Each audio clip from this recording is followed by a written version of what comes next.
Just a second. Oh, no. Hold on.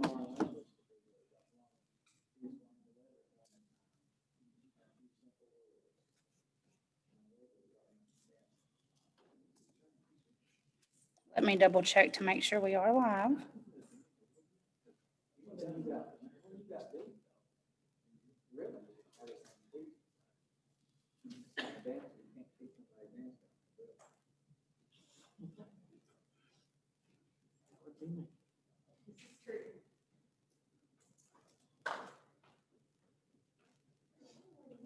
Okay, we're good to go, guys. Everybody would please stand for the pledge. Pledge allegiance To the flag of the United States, To the republic for which it stands, one nation, under God, indivisible, with liberty and justice for all. I'd like to welcome everybody. All big board. And we started something new because of Zoom, and we have a roll call. Mr. Chris called our name. Or Megan did. I'm going to call your name. If you are here, say present, or if you are here with us via Zoom, please say present via Zoom.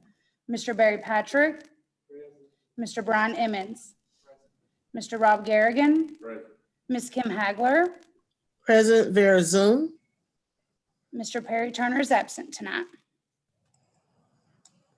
I'd like to read our mission statement. In partnership with and in service to our community, the Fulton County Board of Education provides leadership, acquires, and allocates resources that enable all students to achieve quality education.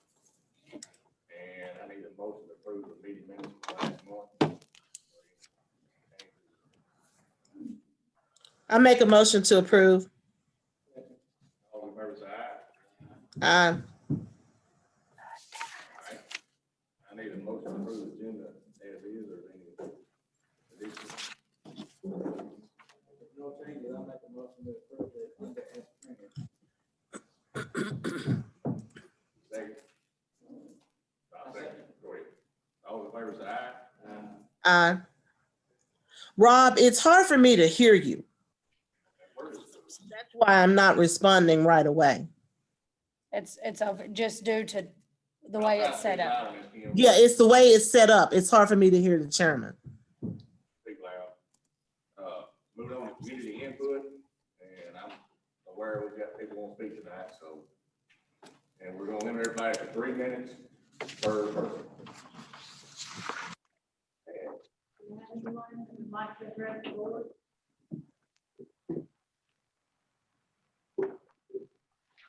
I did receive one parent input, and it's from Miss Trina Cap. She's a parent, and she states that she feel that it should be virtual until there's a vaccine, and it's safe for kids and teachers. That is the only one I received. I have one, making comments.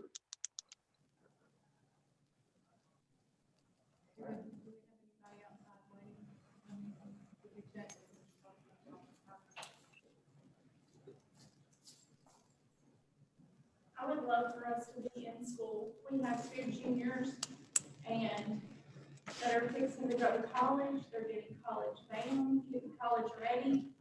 And I would like for them to be in school. And I do not want empty hours. I would like for it to be either virtual or in person.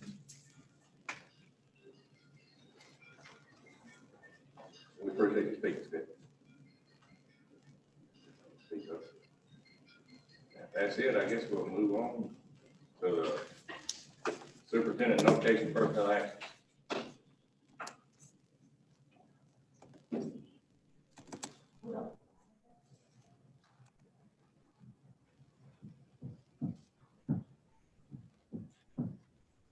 You have the list in your, do they have the list attached in there?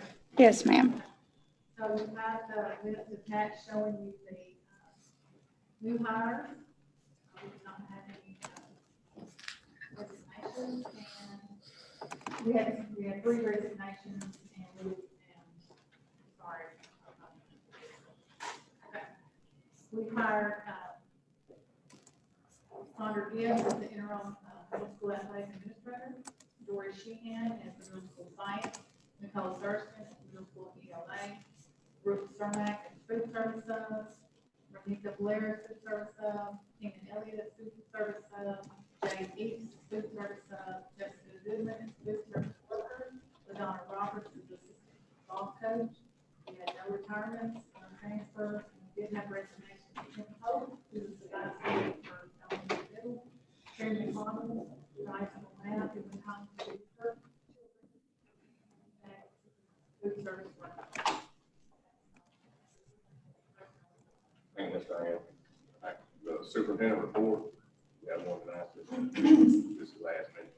I do want to report to the board that we have been working very hard, as administrators to put together a plan, and I want to assure the parents that we are working hard to get ready to come back to school, either way that, the board chooses. And, we also have had, 2 days of PD that were very, very productive. The teachers seemed very excited to be back in their rooms. And we were very excited about the 2 days that we had. We did have Pastor Jesse Webb who came and spoke to us, and it was very uplifting and motivational beginning to our year. Our motto this year will be pilots prevail, and in these times we're prevailing. And so it's been an unusual start to school, but we are working diligently to be ready with whatever you decide for us to do. Thank you. All right, we need a motion to approve the substitute handbook. Is there anything we need to make changes? The substitute handbook, Ms. Tamara Parker looked at and for us, and we made some changes on dates and things, but pretty much it will be the same. We will have to do an additional training, because of COVID-19 and some of the regulations, so we'll be putting that in there and making those adjustments, making sure that our subs are aware of all of our safeguards and procedures. So I need a motion to approve. Make a motion to approve it. I second. All those in favor say aye. Aye. Motion to approve the Four Rivers Career Academy MOU. Annual thing, so. It is an annual thing, the Four Rivers Foundation, which actually Ellen Murphy and I are co-directors of, is a, if you're not familiar with it, I'll just kind of give you a little brief thing. The MOU basically states that you, the board, will support the foundation, and many of the programs you see, like the dual credit, the career fairs that you'll probably not be able to have this year, maybe in spring, normally have in the fall. But we'll continue to bring by Zoom or however we'll be bringing in. And we do have a new program called the Hassel Pathway that will allow our students to have an ILP. Can you hear me, Kim? I didn't catch it all. Okay, I'll talk louder. I'll put on my teacher voice. Thank you. Thank you so much. So the Four Rivers Foundation, the MOU is an agreement that you sign every year. We're in the 11th year of the foundation, giving support to us along with the other districts in the Four Rivers region, which is Hickman, Ballard, Carlisle, Fulton, Independent. We also are beginning to partner with Grace County and Mayfield. So it's become more of a regional approach. But the MOU just states that you will support the foundation.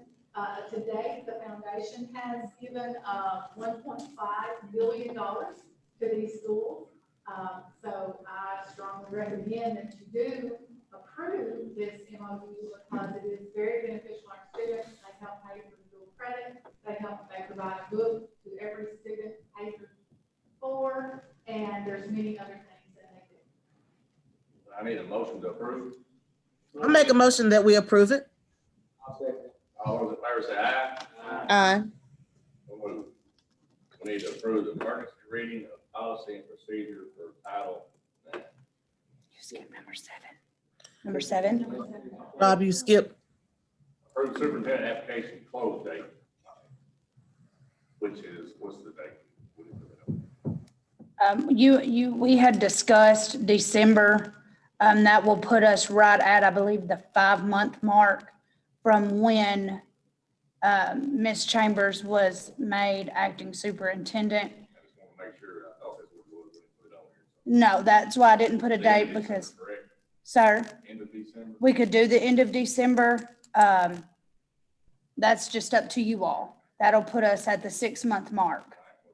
I think, Rob, and board, I think we need to do 6 months. And so I would suggest that we do the end of December. Guess the motion on the floor to do it in December. I need a motion to approve that. I need a second. She make a motion? Yeah, she made a motion for the end of December. I'll go. Correct, Ms. Kim?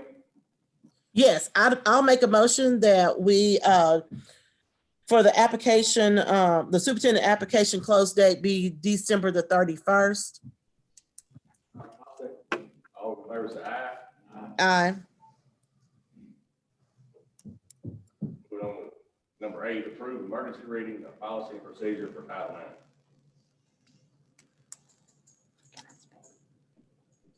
This is pushed through from KSBA. It's a new sexual harassment policy that has been put in through legislation. So I need a motion to approve this. I make a motion to approve it. I second that motion. All those in favor say aye. Aye. Discuss and or approve opening of in-person school with virtual learning available.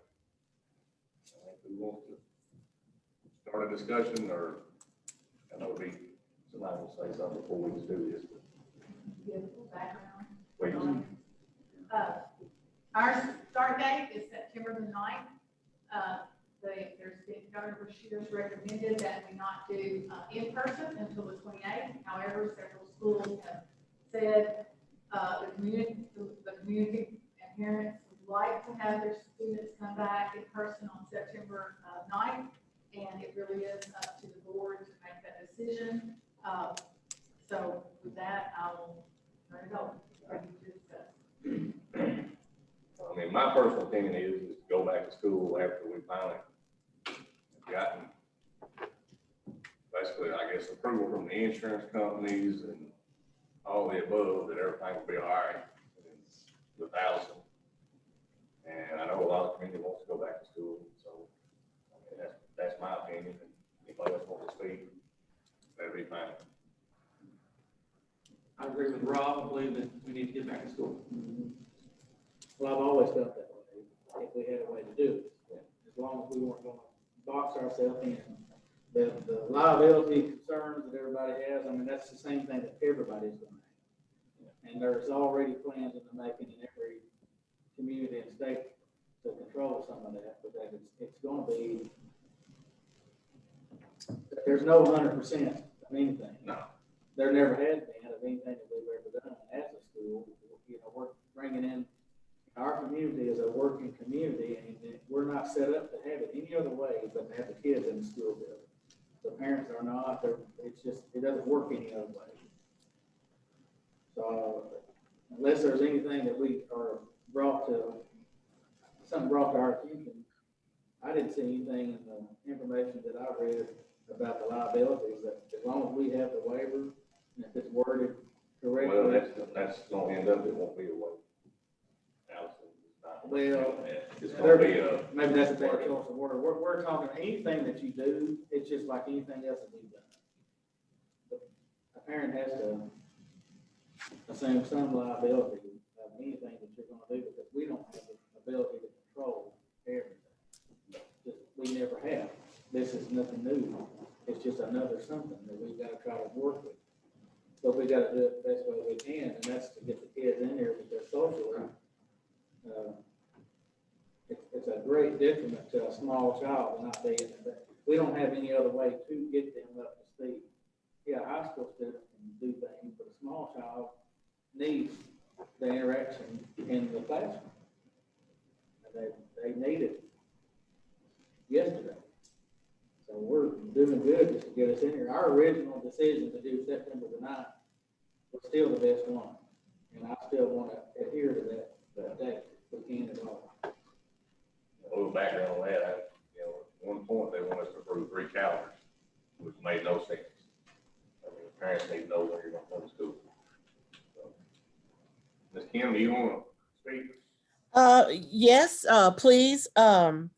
I think we've had a lot of discussion, and I know that we've looked at a lot of things. We've consulted the lawyer, and I do realize that we have to get back to school. And I know that our children have lost a lot with school being closed, socially, emotionally, mentally. Our children do need to be back in school. And I do realize that, but I think that we have to also think about the safety of our children as well as our staff. And I have played that out over and over in my mind. And I do realize that whatever decision we make tonight, it's going to be back and forth. We're really in a bad predicament along with other boards trying to make the right decision. But at this time, I strongly believe that we need to follow the recommendations of the governor. I am not for going back to school September the 9th. So as we vote tonight, I would like the secretary to show that I oppose whatever we decide on. If we decide to go back to school on September the 9th, I will not be for that. Yes, ma'am. All right, well, I guess if everybody's spoken their part, I need a motion. Either a motion to open in person or a motion not to open in person on September the 9th. Go ahead. We have always given the parents a choice, so the plan that we are presenting to you is a choice of coming back to school or learning Doing virtual. virtually. So, just to make sure that I that's. guess I should have read the whole statement there. That's a hybrid, would be a It'll be hybrid. a hybrid. So that parents understand they do have a choice.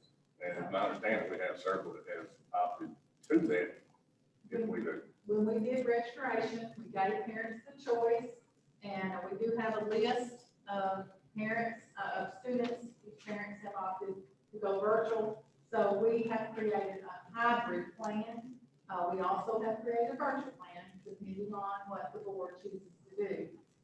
And if should we ever have to go totally virtual, we have a plan for that, and I'll talk about that in a little bit, but I want you to know we have talked about, discussed, and the admin team, and Ms. Patrice wanted me to shout out to them, and I do, I shout out to them for several hours, which will go over with you, but just keep your voting, you're voting for the hybrid plan, where there's a choice.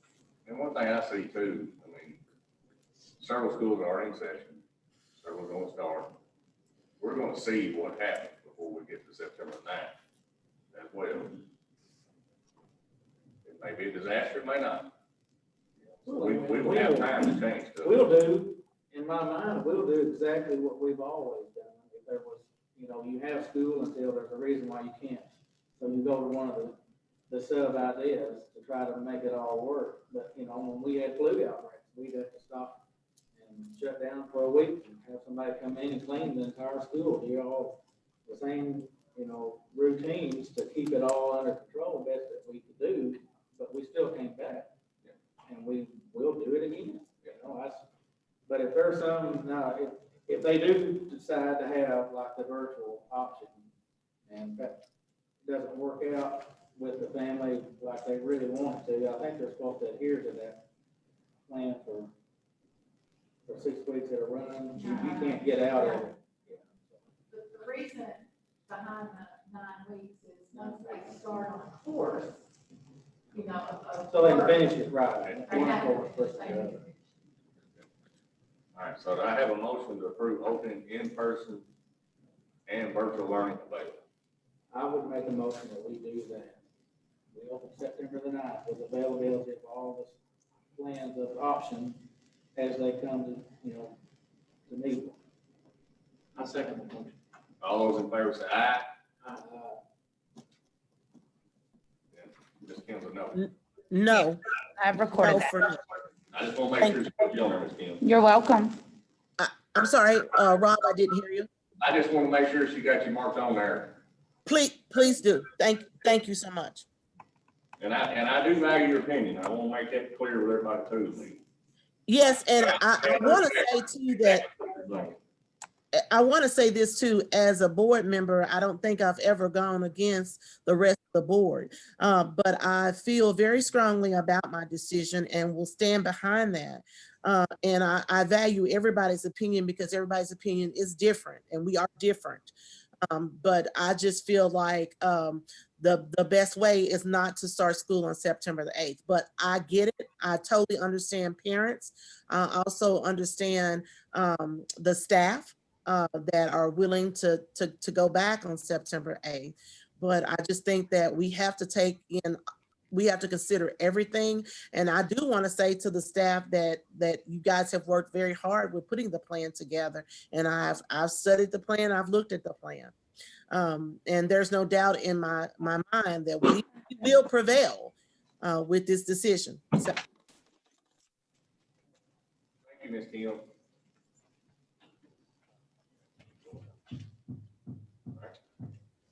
So I guess motion approved. All right. We need to move on to approve the reopening plan, which is this last week's document. You have those virtually, and this is the Fulton County Schools 2020-2021 reopening plan. If the board does approve the plan, then Ms. Julie will be posting it out on the website for parents to have and use. This was quite a document to come up with. We've met with several people. Julie has met with her safety team, the principals have put hours in the learning part of this, and looking at getting down to the nuts and bolts. We met this afternoon and talked about how to feed, how we're going to feed the students, what's the logistics of that. We talked about with the teachers, we've gone over this with them as part of their training on Monday or Tuesday, I'm trying to remember. So we have this quite a bit. See the team members that are in there. Officer Parker's been a part of it, working with Judy Jackson on our safety.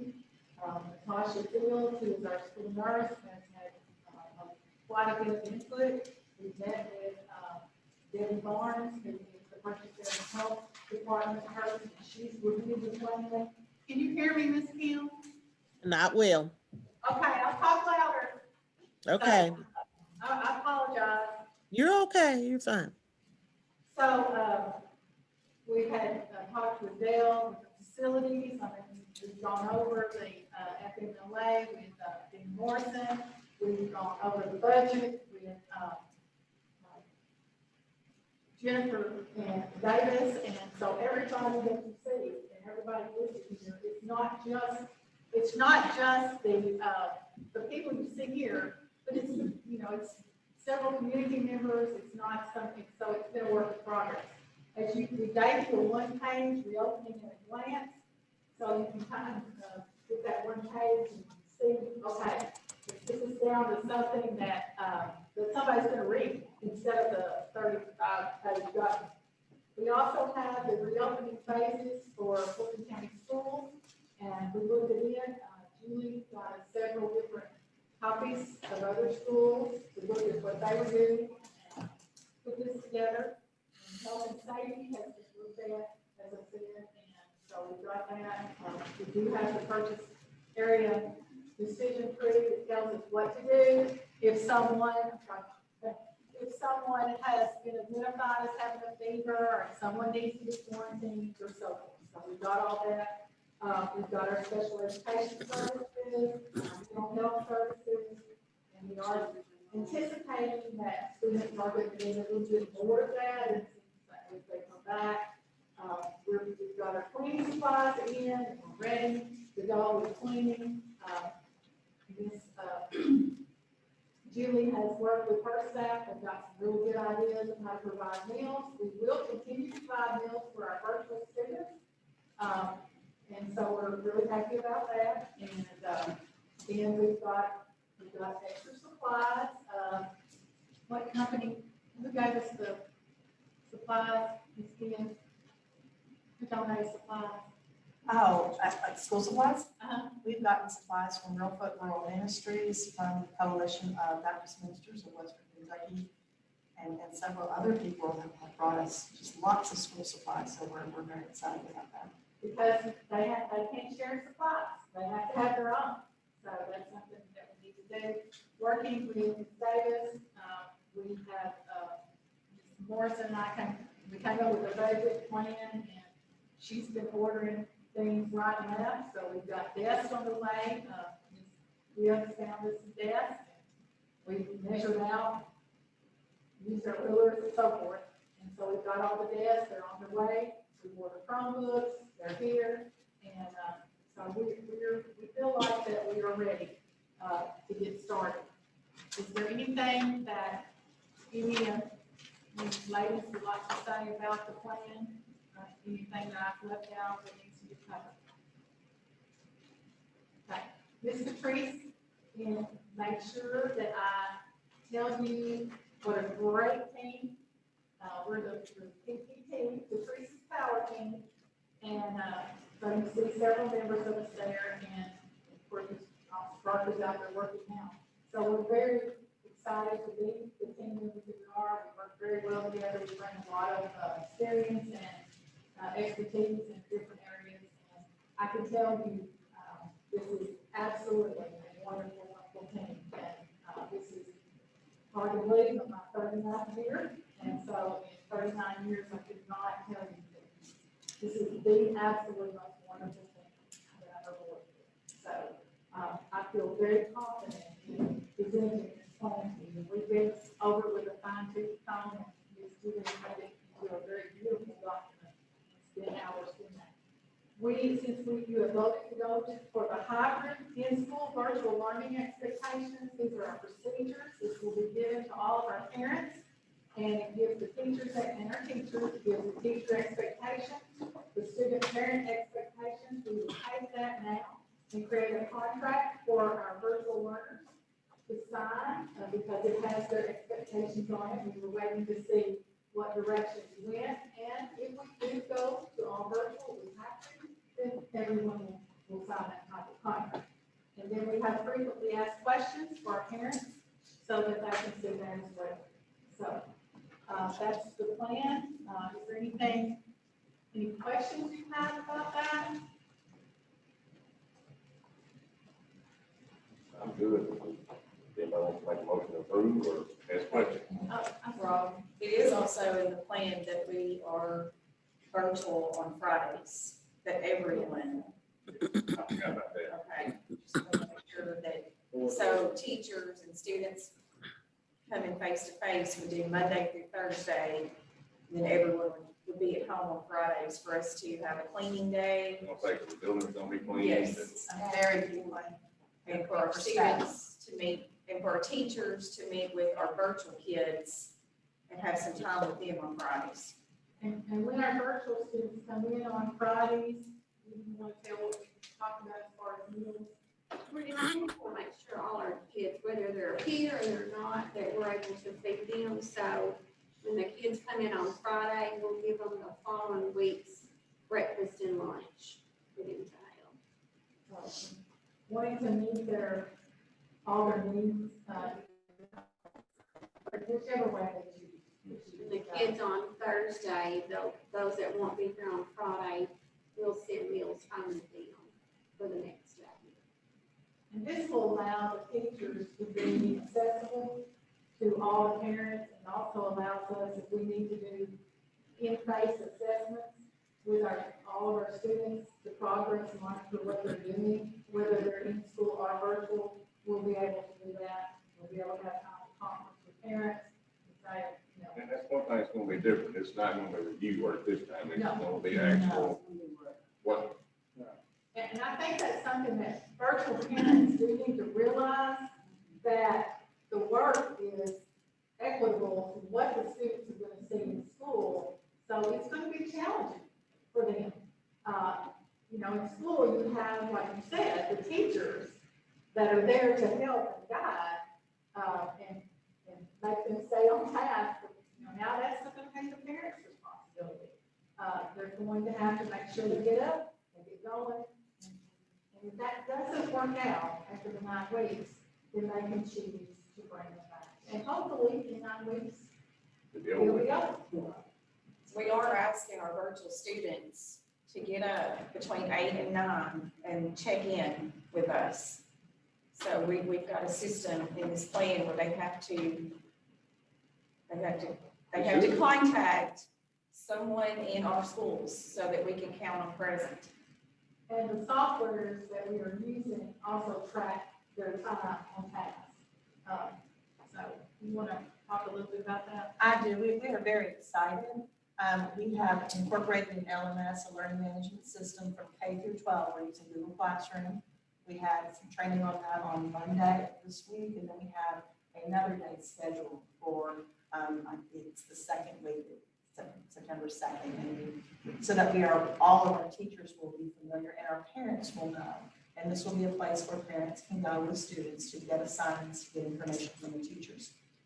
All of our major programs are in a program called Clever.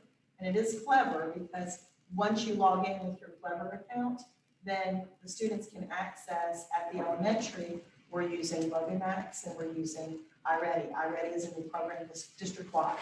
It will benchmark assess all of our children in reading and math, identify any gaps since we've been out of school since March, and then will automatically give those students lessons that are prescribed individually. The teachers then can go into iReady and then look at the state standards for the Kentucky academic, standards, and then assign grade level assignments. And so it's a wonderful program. We have it as well. LoganMax can be assigned in all subjects according to standard. Teachers also use other programs like Accelerated Reader, Class Dojo. The high school and middle school are using Edgenuity, which is an aligned program. It's accredited, and that's why the 9 weeks are important, because once you start in an Edgenuity class, then you need to complete that to receive a grade. What are we doing with our students? So we are encouraging that if students do not have internet, that they come to school since they have that option. If they can't because of health reasons or other reasons, then we'll take it on a case-by-case basis. And we can go to alternative methods, we're trying not to, but if it's needed, we're gonna meet the kids where they are and where they're needed. We have talked to some, community people about hotspots. On Union City somehow with the hotspots everywhere. Well, we've talked I don't to, know who's funding it. Do you know? Not in Union City, I don't, sir. But I know Ms. Owen and several of the administrators have talked to community members about creating those hotspots for our children for Park and Sync, because that's one of the 4 criteria for virtual learning, to have that accessibility. I'm not sure who's funding it, but a friend of mine said that his son's helping the guy do it. They're setting up hotspots all over Union City. It's wonderful. well, when I talked to the official, I talked to the city official, the electric company, this was in the Fulton side, they were going to put up hotspots for us. So we're working on that. Now, there are areas that are very remote, that are going to be a little bit difficult to do internet access, so we'll have to look at that on the case. I just had that thought. We've had that conversation. Do I have a motion to approve the reopening plan? Make a motion to approve the reopening. I'll second that. All those in favor say aye. Still with us, Ms. Kim? Okay, I just checked to make sure we hadn't lost you. All right, moving on to approve or reject non-resident contract for Fulton Independent Schools for 2021-2022 school year. I will go ahead and voice my opinion as no. One about it, so. Up to the board. Until they go in and all, my vote will be no, and so. Anybody want? We already were there, we did not change to what we had always said. Right. Nope, but they keep coming back. We caved last year, should have done that, so. I do want to point out that our interim superintendent, Ellen Murphy, is here tonight. And so she will be, when you make a decision, she will be, giving that decision to. For the city. She knows what our map was gonna be Carolina, even though their lawyer thinks I'm crazy. So I need a motion to reject. I'll make a motion to reject the non-resident contract that they. I second it. All those in favor say aye. So moved. Make non-resident contract offer of any and all Fulton Independent Schools. I need a motion to make any and all recommendation to them. I make a motion, any and all. I'll second that. All those in favor say aye. Aye. So moved. All right, Ms. Jennifer, you're up. The financials for July, of course, not very much activity since July is the only month and it is year to date, 1 month. But our actual revenues that were received for the month of July, $282,133.63 against our budget of $5,108,331. That's 5.52% of the budget. Last year in July, we received $196,833.56 against a budget of $4,911,652.60, which was 4.101% of the budget.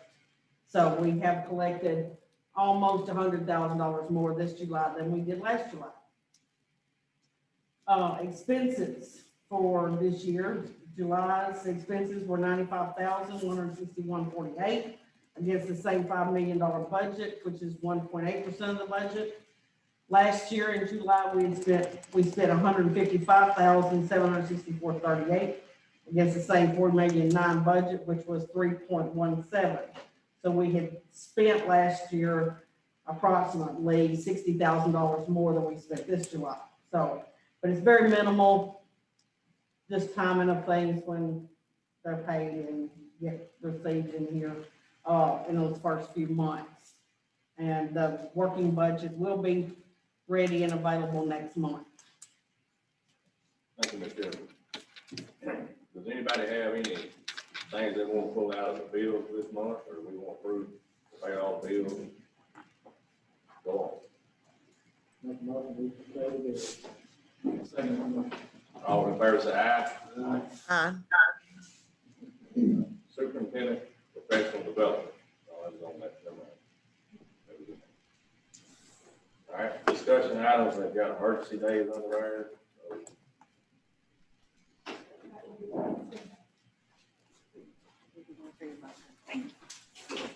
we can do a whole section.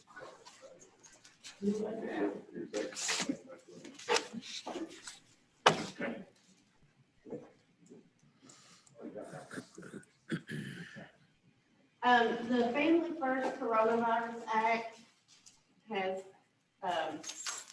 enacted two things, federal emergency paid sick leave and federal emergency FMLA expansion. And this is kind of a quick guide for it.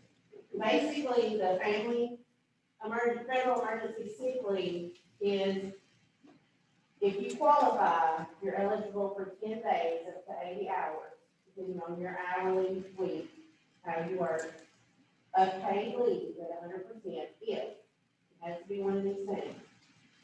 You are subject to a quarantine or isolation order related to COVID by a federal, state, or local agency. You are advised by a healthcare provider to self-quarantine, or you are experiencing COVID-19 symptoms and seeking a medical diagnosis. Only those three things. I do have some forms in here I'm going to show you later. We can ask what agency asked you to quarantine. I can contact them. I can ask them what healthcare provider asked them to quarantine, I can contact them.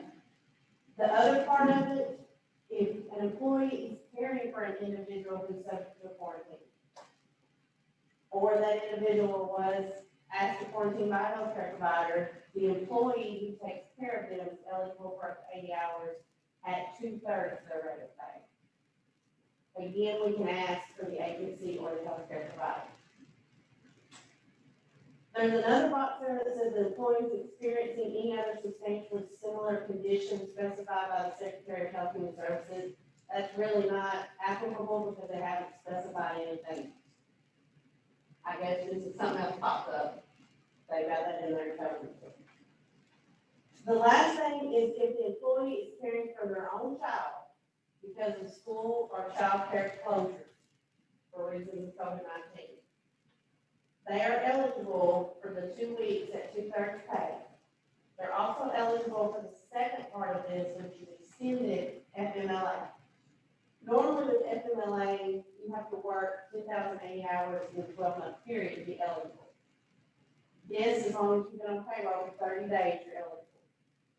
However, you only get 12 weeks in the 12-month period. So if you've used some during the last 12 months, that counts against the 12 weeks.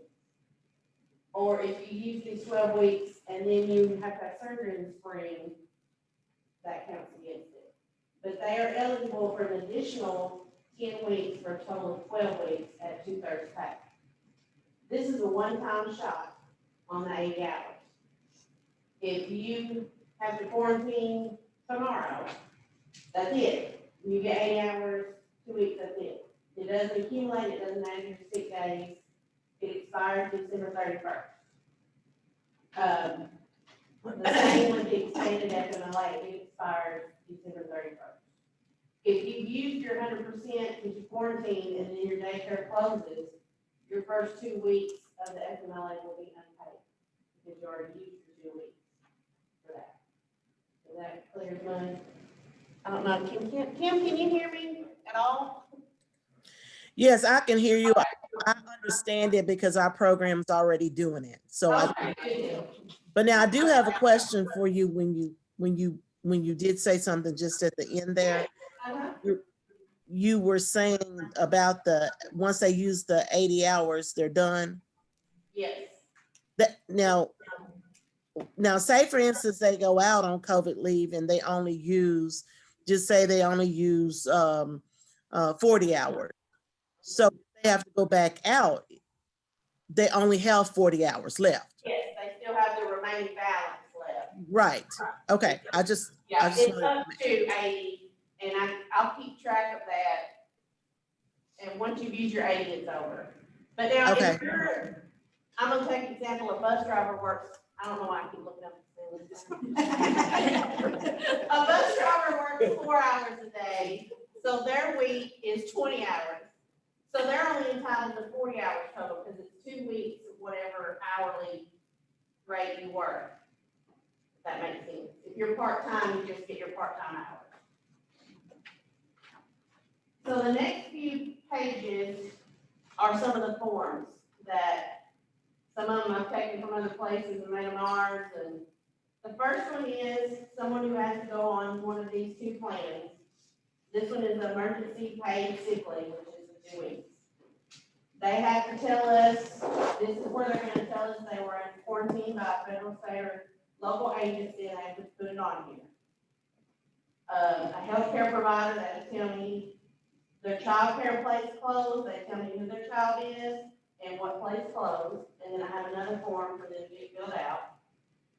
If they have any COVID symptoms and are seeking a diagnosis, and in that case, we follow the guidelines in the reopening plan from the Purchase District Health Department on when they can come back. If they're caring for someone who had to quarantine, they have to tell me who. I have to take this over the phone at sometimes, because obviously, if you got symptoms, don't come to me, you call me. But when they're able to, then they'll come in and sign it. So it may be an oral statement at first, and then later they'll come sign the paper testifying that that's what it was. The next one is their certification to come back to work. Basically says, I, the employee, attest to the following: I've had no fever for 24 hours without taking medication. They have to say when they last had their fever of 144 or higher. Their respiratory symptoms begin improving and what day, and at least 10 days have passed. So they have to tell us when they started symptoms. This is all from the Purchase Health District guidelines as to when you can return. The second page to that is something just for the employer. They don't have to bring it back, but it's to help them keep up with that. So it's got a log for them. The next one is to give to their child care provider if that facility were to close, or if it was an aunt or grandparent that can't do it anymore. They put who they are, and if they're paid or unpaid, it doesn't matter. And they just certify that due to COVID restrictions, they're no longer able to keep them. If it is a child care facility, we do want their notification attached with it that they closed. Now, there is another part, that was the federal part. The state also came out with back a while ago and recommended 3 days in addition to all of this. However, they've redone that and it's at the discretion of the board. I do want to point out, we already get 3 days personal leave, and that law states you can give up to 3 days, so not all districts give 3 days, and we are giving the max there. So I just want that on the record, and we appreciate that. I've made up a sample resolution.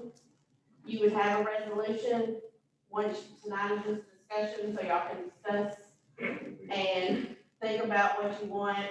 If you want to give any days, you don't have to, you can.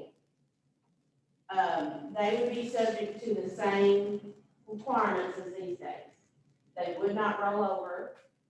They would not expire though until school's ended for the year.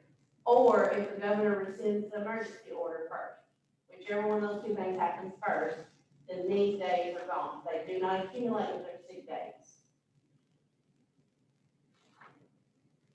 So that's it on that. On the back of it, we did put something on there that you would have discretion to alter this on a case-by-case basis. You never know what can happen, and I just feel like that kind of needs to be in there in case something were to happen, but in no event shall any employee get more than 100% of their salary. You can't use your days and emergency days at the same time. You only get it one time. And then just for your reference, I printed the extended disability leave and leave in absence policy that we already had in place. The disability leave would apply if someone maybe had to go and be on a ventilator. So y'all could approve them to be on unpaid leave for however long they needed. And the other leave is actually for illness, maternity, adoption of a child, or other disability. And it basically just holds their position. It does not pay them. These leaves just hold position. You have any questions on this? I'm good with this, my second. Dina, I do have one question Yes. on the emergency days. Does the federal days have to be exhausted before this board-approved state days goes into effect? Do I they don't have to have exhausted the I don't federal? think there's a rule on that, but I would think that would be the order we should use them since they expire first. But that would be up to y'all. You can put it in your resolution that these days are first or. The day that we met, me, Perry and I had to come out here and meet. The essence of discussion really was that day was to like do 2 more, that would give everybody an extra week. And then leave it at our discretion if we had to do something else, especially since, I mean, we're trying to do this, sick days can be rolled into like a retirement at the end, but these two won't go into that. So I mean, that was one good thing for me. And it's just a case-by-case basis, we can change it if we had to. So I mean, that's kind of what Patrice, Perry, and everybody discussed, so. But we can look at putting that on next month's meeting to do 2 days, or if everybody has a different suggestion, that's fine too. I'm fine with 2 days, I just don't wanna put something in there that might not be permanent enough. If something got rescinded out from under them, they expected it, and then something got changed above our Well, it's definitely not Like gonna the be governor permanent, redid because the something. governor step in, it's gone. Right, off, once you know. it, once Right. the order is rescinded, So, hopefully that means we don't need them Yeah. anymore, because see, that's the whole thing, but we're just trying to make it so that it works the best when it's needed. Well, essentially, it'll give anybody. The 2 more somebody days. had COVID, it'd give them 3 whole weeks to Right. not be here. If they needed it to They be. need to be. And now, And still have their 10 sick days. still have a 10 sick and days not in addition to sick that. or personal. Well, no, They And I use am personal. correct. well, they use the 3, but I think it needs, You get tested once and you're out for 2 weeks, you don't get tested a second time now, correct?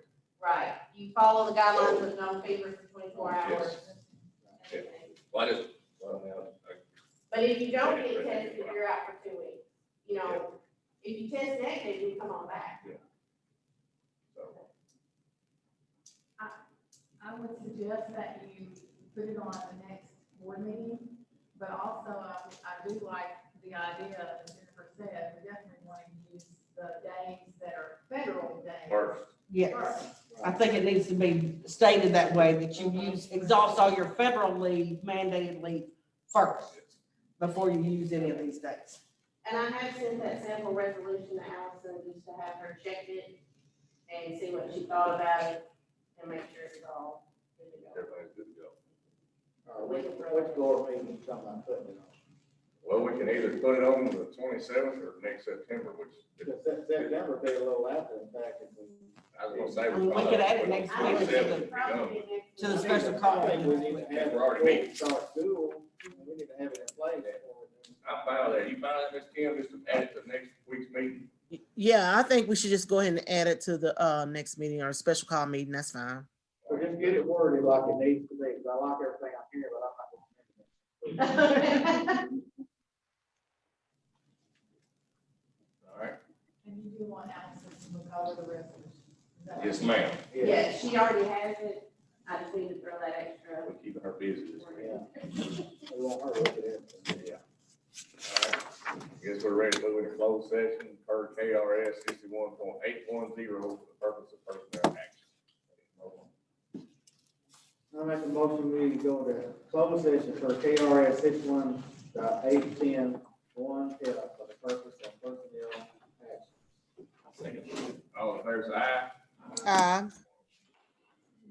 Appreciate y'all coming. Thank you all very much for all you do.